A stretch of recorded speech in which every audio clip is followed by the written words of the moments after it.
Let's start off by giving you an update on the tinted glass permit in Nigeria. Well, the Nigerian Bar Association has now condemned the police enforcement of the tinted glass permit, calling it illegal and a revenue-driven scheme. The NBA vows to provide free legal aid to motorists harassed under the policy, which requires fees and annual renewals despite a pending court case challenging its legality. NBA officials warned the police to halt enforcement until the Federal High Court rules, accusing them of acting unlawfully. The association insists the tinted glass permit infringes constitutional rights and threatens motorists with legal action. While still on the same matter, the Lagos State Police Command is commencing the enforcement of tinted glass permits for motorists across the state. The deadline for motorists with tinted glasses to get a permit was moved from August to the 2nd of October this year. With the expiration of the deadline, the police are now out to enforce compliance.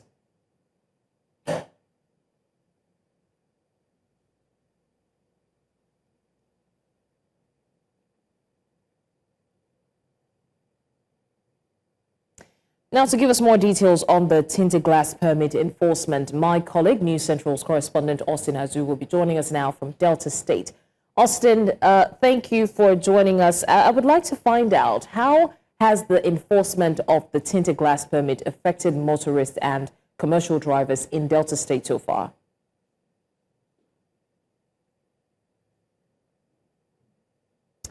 All right, we'll come back to Austin Azu to find out more from Delta State regarding the tinted glass permit. But Nigeria's National Assembly has announced new security measures restricting movement around the office of Senate President Godswill Akpabio. This was contained in a memo dated 2nd of October and signed by the Sergeant-at-Arms at the National Assembly, Etido Ekpo. Ekpo stated that the corridor linking the White House lobby to the Senate President's office will henceforth be reserved exclusively for senators and members of the House of Representatives. He explained that aides and personal assistants will no longer be permitted access to the passage. The National Assembly is scheduled to resume plenary on the 7th of October after a recess of more than 2 months. Southwest states, including Oyo, Osun, Ekiti, and Ondo, have tightened their borders amid a surge in bandit attacks in neighboring Kwara State. Security chiefs confirmed activating containment plans to stop bandits fleeing military operations in Kwara from entering their state. The federal government is closely monitoring bandit movements towards the southwest, with intelligence reports under high-level review. Efforts intensify to prevent further violence spreading across the region. And now to a tragic development. The confirmed death toll in the Ibaji boat tragedy has risen to 50, following the recovery of 9 more bodies this morning. That's according to KOSEMA's executive director, Atimah Mouktar, who spoke exclusively to News Central. The wooden commercial boat, carrying about 80 passengers, capsized on the River Niger around 4:30 p.m. on Tuesday, September 30th. It was headed from Onugwa in Kogi to Ilushi Market in Edo State when it overturned near Opu and Odumomo due to boat hitting a tree trunk covered by rising waters. Rescue efforts by NIWA, NEMA, KOSEMA, police and local divers are ongoing. A harmonization meeting is underway in Lokoja to align conflicting casualty report and coordinate response. Governor Ahmed Usman Ododo has ordered free treatment for survivors and set up a support fund for bereaved families. A visit to Ibaji is expected, but not yet confirmed. The incident adds to a series of fatal boat mishaps in Nigeria, with authorities once again blaming poor maintenance, overloading, and lack of life jackets. Flooding in Ibaji has also submerged 6 communities, further complicating this crisis. With more updates on the tinted permit enforcement in Delta State, joining us is my correspondent, Austin Azu, my colleague, News Central's correspondent, Austin Azu. Austin, I was trying to find out earlier, how has the enforcement of the tinted glass permit affected motorists and commercial drivers in Delta State? That's if it has already been enforced.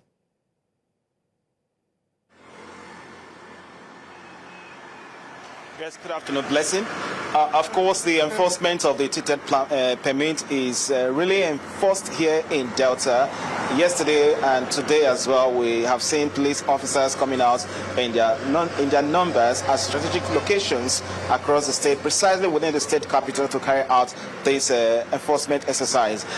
It was led by the DCP of operations, that's Olumoyewa, who led the team yesterday, and of course we have other strategic officers still carrying out this engagement. Funny enough, when we spoke to some of the motorists about how aware are they about this enforcement exercise, most of them claims that they are not aware about this enforcement exercise. However, we have seen that for a very long time that the police have reiterated it, that the enforcement will definitely commence on the 2nd of August, and that has been for a very long time. But of course, you should know, of course, that Nigeria policy, or Nigerians as they are, they always wait for the dying minute. As we speak at the moment, we have a large numbers of them being, impounded already. Their vehicles have been impounded, and of course, some of them have been going through the system, which they talked about, that after your vehicle has been impounded, you'll be taken to face a mobile court. From what we gathered so far, a lot of persons, have been facing the mobile court at the moment.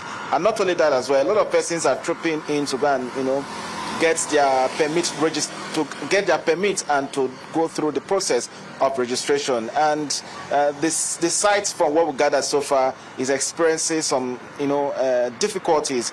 People are finding it very difficult to access the website, and of course the police on the field, on the ground, will no longer listen to you if the site is going on. So we asked a question yesterday when we spoke to the PPRO. In this situation, we hope your men on the field will not take advantage of motorists to begin to extort them. And he assured residents of Delta State that the CP have met with the commanders, has met with the DPOs across the states, and has actually told them what to do, and anyone found culpable will face the full wrath of the law. So by and large, the enforcement is ongoing here in Delta.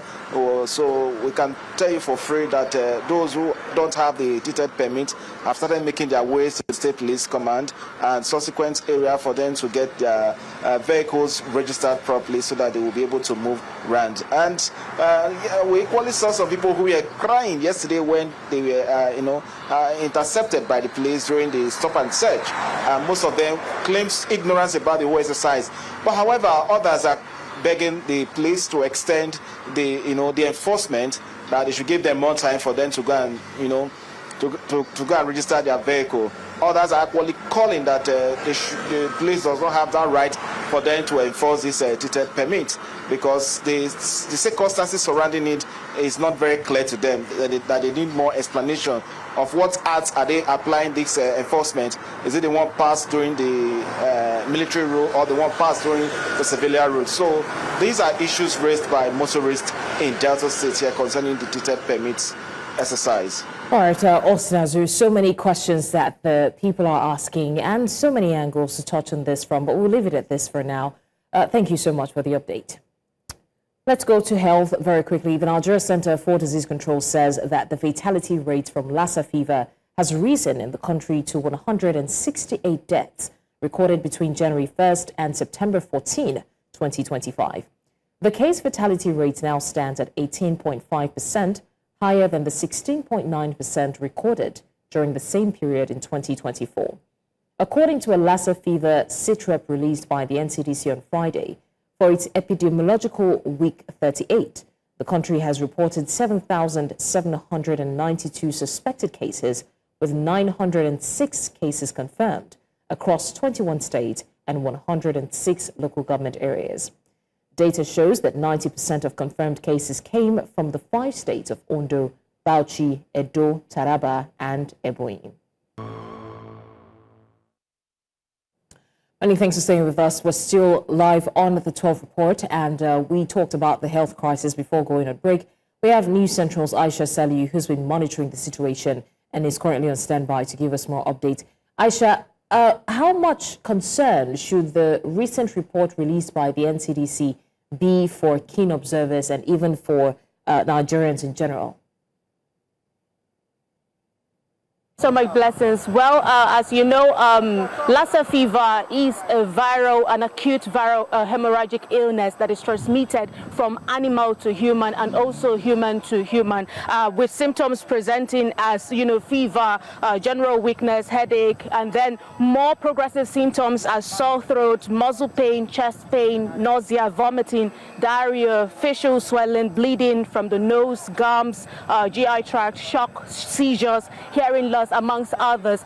These are just to mention but a few. But now the NCDC is saying that the fatality case rate as of last year to this year, the week in focus has increased. And this is even more concerning. I would say that because owing to the fact that this period where one would say this is the wet season, because experts have said that Lassa fever is more prevalent in the dry season, where you have people, especially people in the rural communities, come out to spread their grains and food items, perhaps on the roadside where they can come in contact with excreta from rodents. But then it is more concerning now that we have the fatality case rate higher this year compared to last year. And then from people that we've heard from, especially in the FCT, I would say awareness is not that much, because the fatality that we're talking about and the confirmed cases is not really much in the FCT. It's more in Ondo, Bauchi, Edo, and those other states. And that is where there is more confirmed cases. But for FCT here, the awareness is not that much. But then for prevalence and also surveillance, the NCDC and also measures that people can take, NCDC is calling on people to be more careful about their interaction with animals, especially rodents, excreta from rodents. Measures to put in consideration would be that they should avoid contact with rats and their droppings, and store food in rodent-proof containers, improve sanitation and hygiene, isolate infected patients, and also report these cases when you see symptoms that I mentioned earlier coming up about this disease. But then, so it's a bit more concerning this year, because the fatality case rate has increased as compared to last year. All right, Aisha, thank you so much for the update. It's quite a concerning update, and we're hoping that more awareness is given, especially to the people, not just those who are keen on the story, but every citizen deserves to know what's happening with the spread of Lassa fever. Thank you for the update.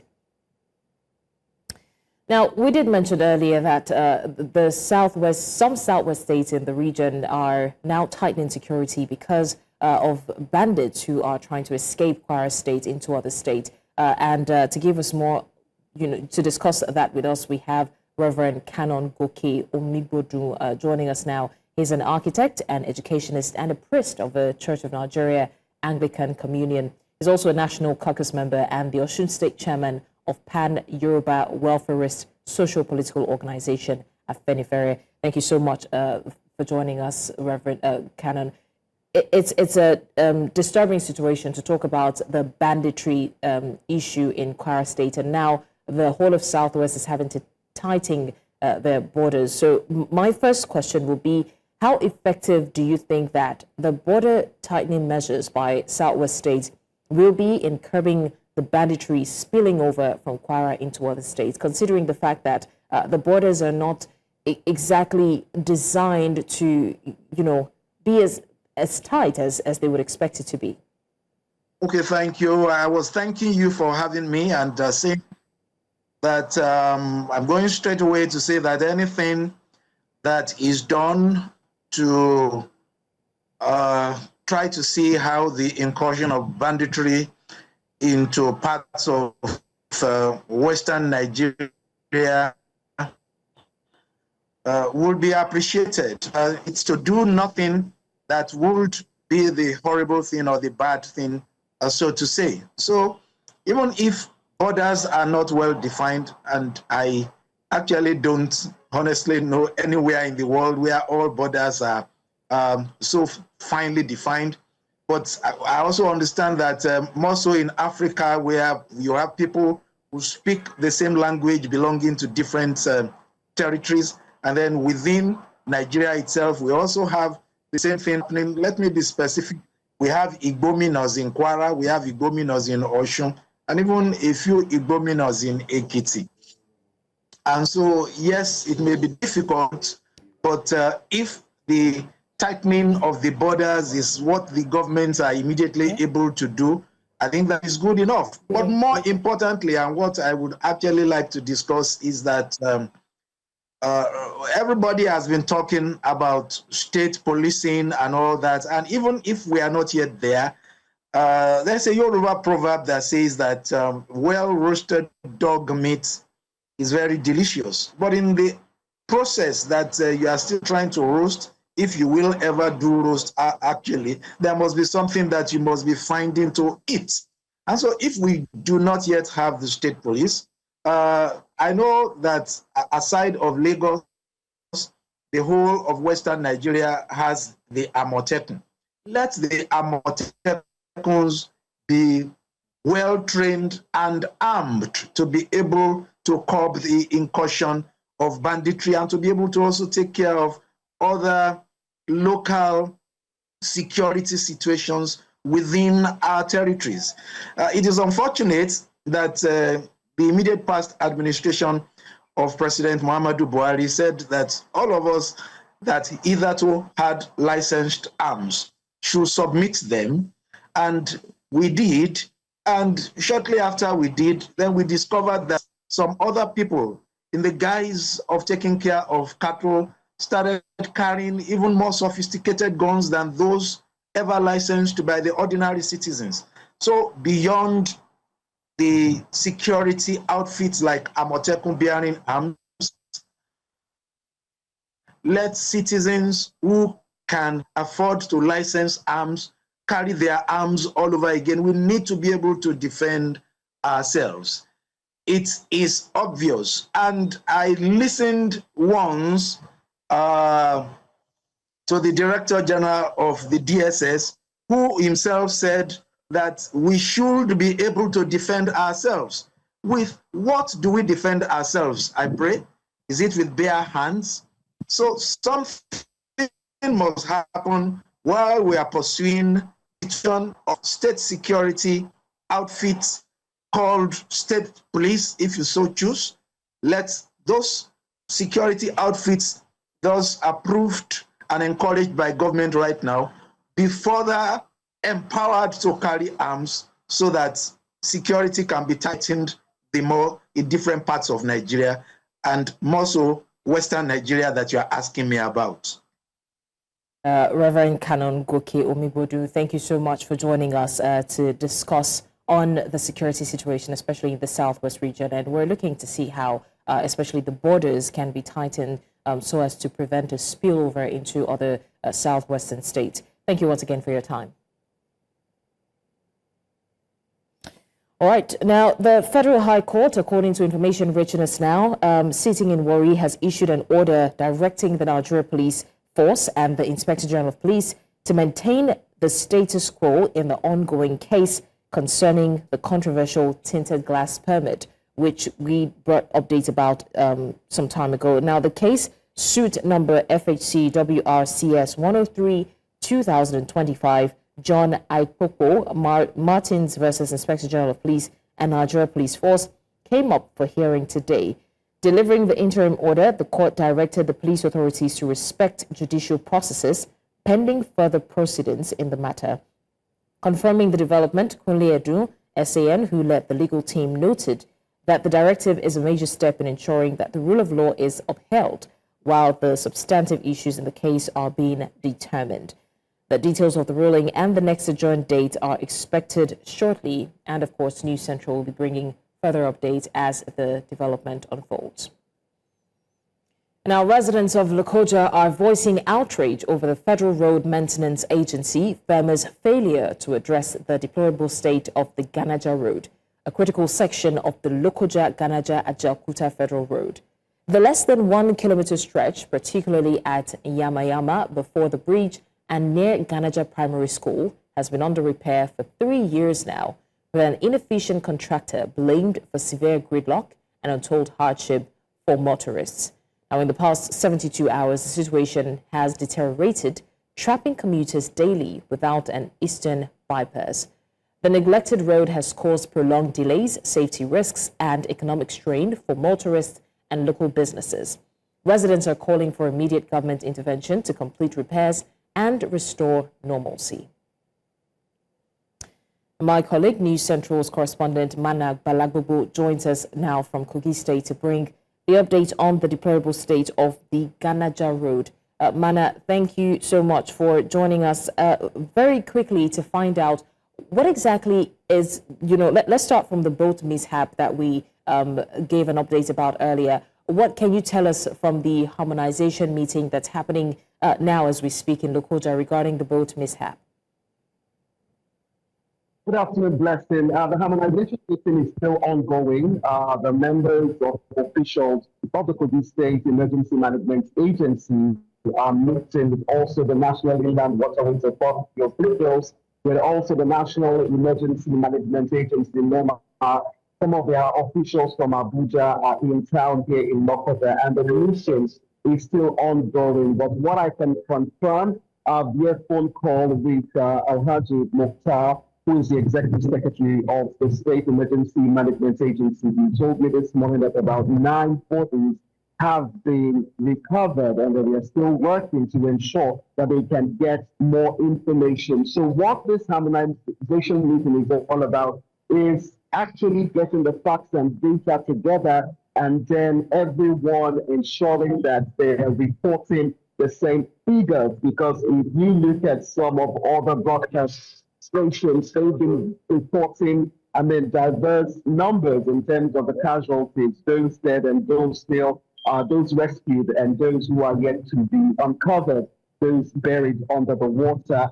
So that is what the purpose of the meeting is all about. When I spoke to the Red Cross Society yesterday, they refused to comment, saying that some of their volunteers are still in Ibaji community and they are doing their own tabulation in terms of the casualties. And all of this information will lead up to the intervention efforts for the families of those who lost loved ones. All right, Mana, if you can hear me, I apologize for interrupting. We have a live session that we want to cross over to now, but we'll come back to you shortly to discuss more on the deplorable state of the Ganaja Road. Right now, there is an ongoing book launch in the FCT by the former Chief of Defense Staff, General Lucky Irabo, with high-profile individuals in attendance. And as you can see, the former President of Nigeria, Goodluck Jonathan, is speaking. We'll cross over now to get live feed from there. We're still trying to fix the audio from our live feed that we're getting directly from the FCT. Once we're able to reestablish that, we'll cross back live to the book launch. But in the meantime, let's go back to Mana Balagbobo, who's currently live in Lokoja, Kogi State, to give us an update on the deplorable state of the Ganaja Road, which is a very pivotal linkage in Lokoja area there. Mana, so let's now talk about the road. We've talked about the security situation. But regarding the boat mishap, I beg your pardon, but regarding the road in Lokoja, can you describe the current situation on the ground and share what residents are saying about the impact of this 3-year delay on their daily lives? It's been 3 years. Yes, actually, I was speaking to a journalist from the State Broadcasting Corporation moments ago, and he was telling me that it's actually 10 years. So he had to stretch it back and forth. And I was trying to get into the nitty-gritty of why the roads have not been, repaired all this time. And he said that some of the residents here have said probably due to politics, because a lot of persons in the Ganaja community are members of the People's Democratic Party. And of course, the Governor Usman Ododo, he's a member of the APC. So that is their own rationale for why the roads have been abandoned. But I just have to clearly state the fact that this is a federal government road. But sometimes we've seen the state government sometimes intervene and repair some of those roads. But the state of the road is just so deplorable. Our residents have resorted to taking stones. I just want to pan the camera a bit. If you can see some stones on the road, and you see that is how they are able to manage the situation. Sometimes it gets embarrassing that they would have to stop some of the motorists and collect fines from them because they are trying to manage the situation with the roads. And to answer your question about some of the residents here, but in this particular area, the most people you will see here are traders, people who are selling farm feeds, selling drinks and all of that. And there is one challenge that is very common amongst all of them. And they tell me that when they are bringing their goods to this particular area, it's very difficult for some of the trailers to be able to access their shop so that they can restock their products. And it's very challenging for them. They'll have to resort to using tricycles to go a little bit distance from this particular area to get products here. And it's really challenging. So a local trader who is just across the road, I'm trying to pan my camera so that you can see her. She is a petty trader.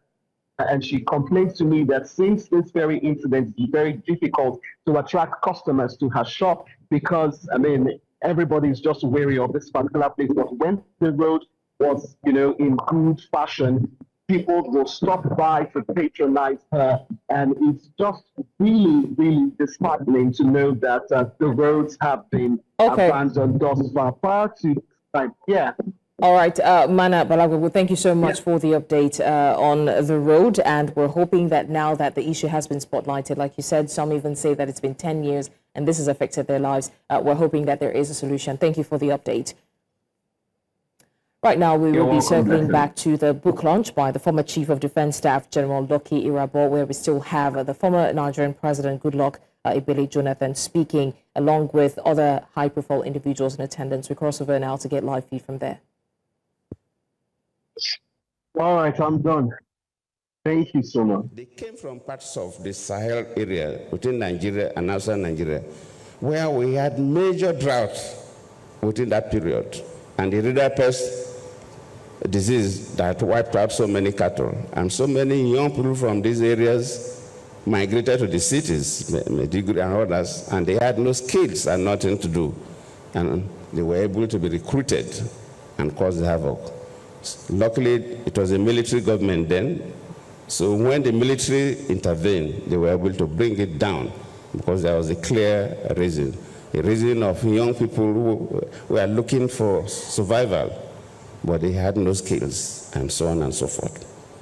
So if you put all these things together, you begin to say, this Boko Haram, why is it that from 2009 till date, we've not been able to resolve the crisis of Boko Haram?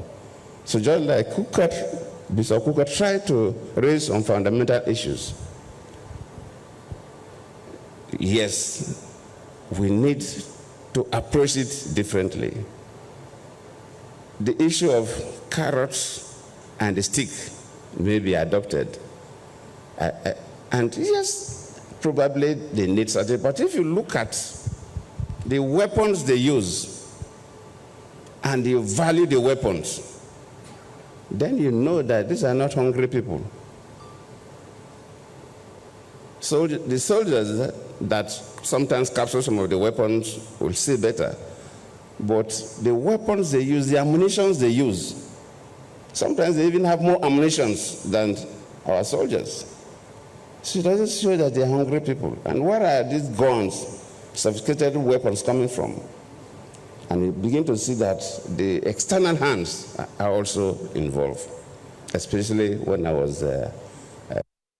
So it's a bit complex. And it's not a matter of a single story. But I believe as a nation, we have to look at the concept of Boko Haram and approach it differently from conventional. I always appreciate people who clearly document events so that maybe sometimes when we write our own, we'll borrow from the petition. And I believe that all the military officers who were involved in this Boko Haram saga should be able to give us information about what the Boko Haram stood for. If it is only about hunger, because we try different options, I don't need to give a sermon. It will look as if I am trying to defend my own government. That will come up later when we will document, we write our books.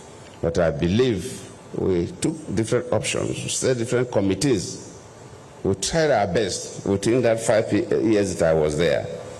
I believe late Buhari took because one of the committees we set up then, the Boko Haram nominated Buhari to lead their team to negotiate with government. So I was feeling that, if they nominated Buhari, to represent them and have a discussions with the government committee. Then when Buhari took over, it could have been an easy way to negotiate with them, and they would have handed over their guns, but it was still there till today. I believe the government, luckily the defense minister is here. The service chiefs all are represented here. I think we will need a slightly different approach, and God willing, we will be able to resolve this crisis. I thank you all.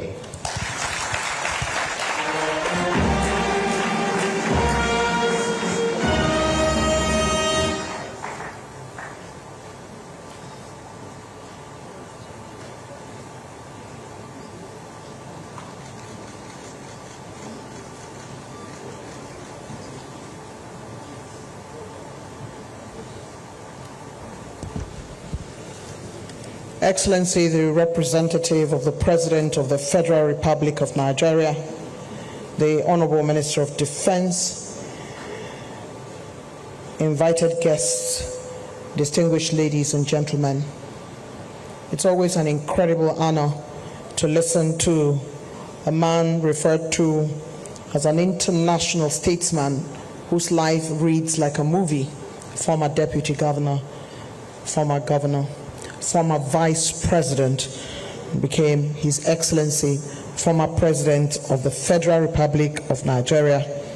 Former President Goodluck Jonathan has made his intervention, and there are so many food for thought within that we can take to the bank. Let's give him another Abuja round of applause.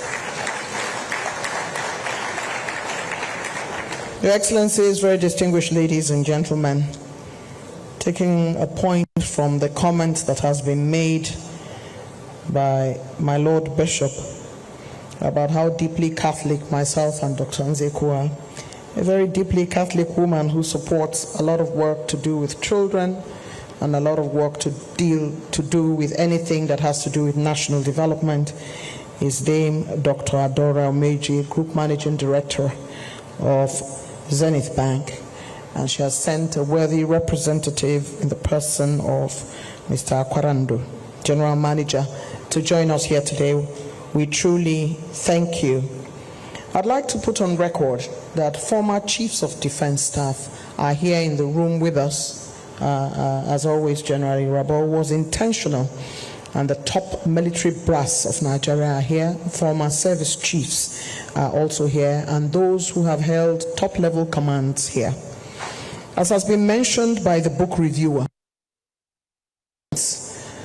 those who have served in various military positions, and any soldier passing is told, we thank you for your service. If they are on a plane, people give up their seats. If they are in a bus, people give up their seats. If they go to eat and they are in uniform, people pay for them. Like our book reviewer, my Lord Bishop, has said, we need to do more. We can't see everything. We only see a fraction of the work that they do to keep us safe. Let's give all those who have served this nation and still serving a big round of applause.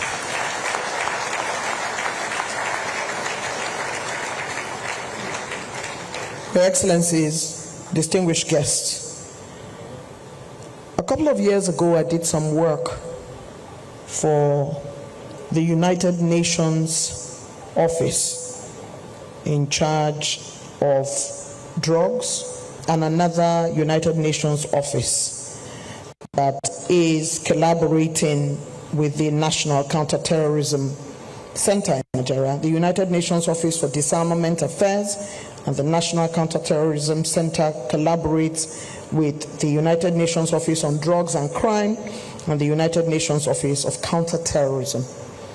And the main issue for that gathering was de-radicalization of young people who are being recruited into the various insurgency groups, because it's quite easy to manipulate the minds of young children.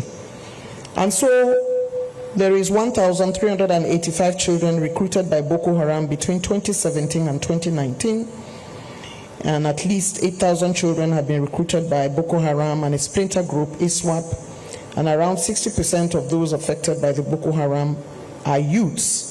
And the work that is going on is that this work of ensuring that children are not radicalized is front and center between the Office of the National Security Advisor and the Office of the Chief of Defense Staff.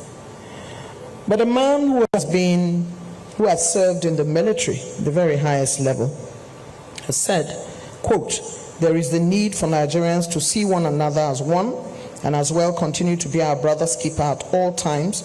Our unity is not negotiable in Nigeria. We are one and will continue to be members of the same family." This quote comes from His Eminence. What you have been watching is the live feed from the book launch by former Chief of Defense Staff, General Lucky Irabo, in the FCT, with high-profile guests in attendance. We've seen the former President of Nigeria, Goodluck Ebele Jonathan, speak, and we'll definitely bring you more updates as the event unfolds. In the meantime, the River State Police have arrested a police officer and the University of Port Harcourt student over cult-related violence during a final year signing out ceremony. The suspects, including Police Corporal Omoke Godswill and student Ifeanyi Israel, were preparing for a clash with rival cultists when apprehended. Police recovered firearms, ammunition, axes, and machetes from the suspect and the corporal's home. Authorities continue investigations into cult activities on campus. NAFDAC has destroyed fake, expired and unregistered drugs valued at 15 billion naira in Ibadan, Oyo State. The items included banned substances like tramadol, codeine syrup, analgin, oxytocin, and falsified vaccines, all removed from circulation to protect public health. The agency said the operation was part of its broader mandate to ensure the safety and effectiveness of consumables in Nigeria. Authorities confirmed the destruction was meant to prevent re-entry of dangerous drugs. Now to business. As the curtains fall on AEW 2025 in Cape Town, leaders, investors, and innovators from across the globe have spent the past few days shaping Africa's energy future, from bold new oil and gas discoveries to pioneering renewable energy projects. The conversations have been electric and the commitments ambitious. News Central's Tolulope Adelelu Balogun takes us through the highlights of a week that has not only celebrated Africa's energy potential, but also charted a roadmap for sustainable, inclusive growth. Days, Cape Town has been the epicenter of Africa's energy dialogue. The African Energy Week 2025 brought together more than 7,000 delegates from over 100 countries engaging in discussions that span the continent's energy landscape, from offshore oil and gas exploration to the rapidly growing renewable sector. The need of energy of the world is increasing. That's what I see to the entire world.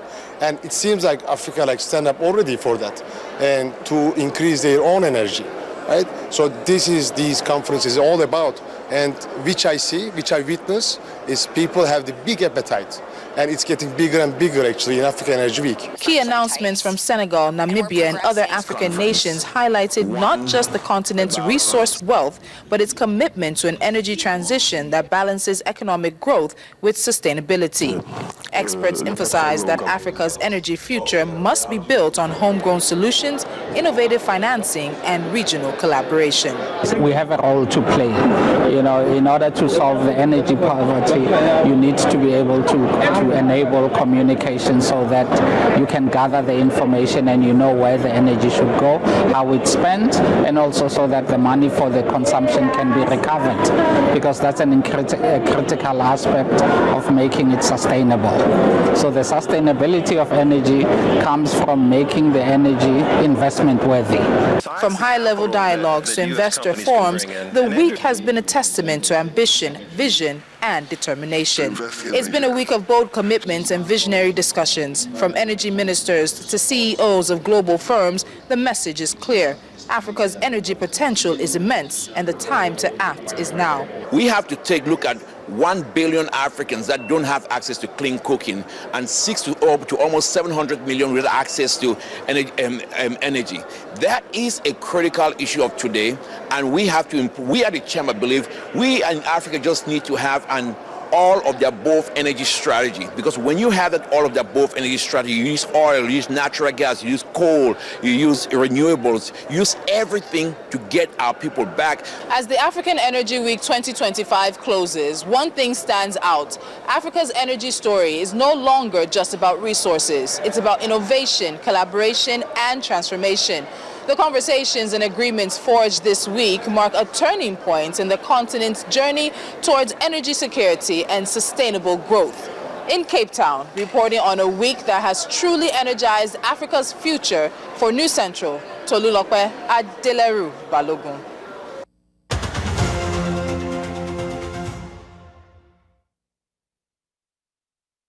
And to stories outside of Nigeria, the Israeli Navy intercepted the Marinette, the last remaining vessel of the global Submerged flotilla, as it sailed towards Gaza on Friday. The flotilla, which began its journey last month, carrying politicians and activists, including Greta Thunberg, aims to break Israel's blockade amid a worsening humanitarian crisis. Israeli forces halted 42 other vessels, preventing over 400 passengers from reaching Gaza, an action that sparked global protests in cities including Barcelona, Dublin, and Paris. Israeli Prime Minister Benjamin Netanyahu praised the Navy's operation as professional and necessary to protect the country's security. Meanwhile, Israeli airstrikes on Gaza continued with a list of 52 fatalities reported, including a worker from Doctors Without Borders, as the nearly 2-year conflict persists.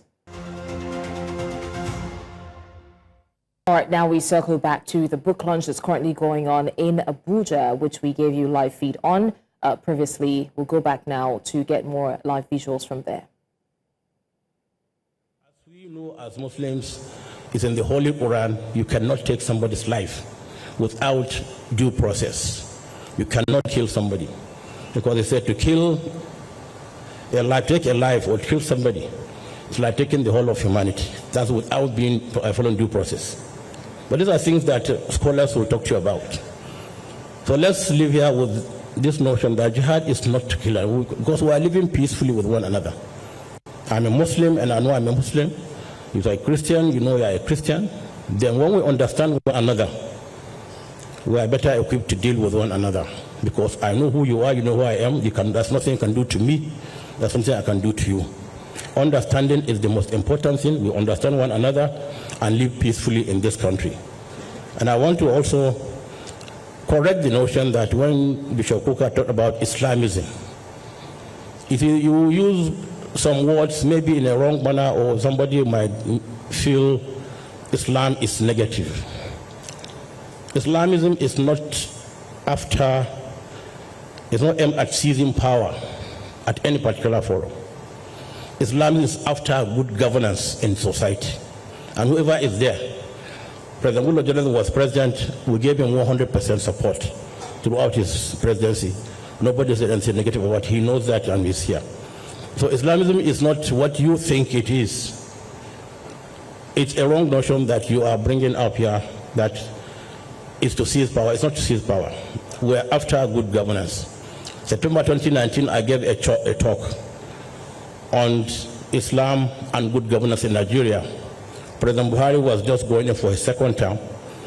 After I finished my talk, the following day, papers carried it, I was aiming at President Buhari's second term, because I said things that a good Muslim should do as a leader and what he should not do. And these are written. So we have a code. We have a code of conduct. We have ways and means of life, the Holy Quran and the hadith of our most noble Prophet Muhammad and the consensus of the ulama, that the clerics. These are three things guiding us. Anybody coming outside this to say things that he really doesn't know about is not speaking, it's not for Islam. Because Islam abhors extremism. Islam abhors extremism. You cannot be an extremist and be a good Muslim. So let's learn some of these issues, and then when we're talking about insecurity or security in our great country, we have to be careful in how we say things, how we present them. And another particular paper I'm talking about, I gave Bishop Kuka a copy, Islam, what Islam means, in good governance. So let's come closer as one big family with different backgrounds and forge ahead to make this country a better country. Because there's nothing anybody can do about a Christian or a Muslim being who he is. Because when we are coming to the world, we didn't beg Almighty Allah to bring us into the world as Muslims or Christians or Jews or whatever it is. He decided in his own right to bring into the world as a Christian or a Muslim or whatever it is. We must learn to respect one another. We must learn to live with one another. We must learn to help one another, because we must be our brother's keepers. And so many Christian leaders here know that. It's in the holy books also that we must be good to ourselves. And I want to thank the chairman of the occasion for coming to Sokoto once more. And I assure you all, we are here to do our best to help our governments at all levels, from the presidency to the states, the National Assembly, military officers and soldiers, because we know what they are doing, we know how they are doing things in a very difficult manners, because I'm a privileged person to sit with them always to discuss what they do, from the CDS down to the service chiefs, and we exchange notes. So people that you sit together with and discuss, you can never be against them. Because I count myself as one of them, and I'll forever be one of them. Because let me correct people, generals don't retire. Because when you start calling a Rabo general retired, no, he's not retired. He's a general and a first-star general. If Rabo wears his uniform now and march into the field, he'll be fighting insurgents. You can see him how smart he is. So generals don't retire. But I want to commend our armed forces. You are there doing the difficult one for us. And we thank you, and we continue to pray for you, to urge you to continue to do your best. Don't look back. Forget about the comments of other people, the not so good people that always see you as... Well, that's all we've got on the 12 report for today.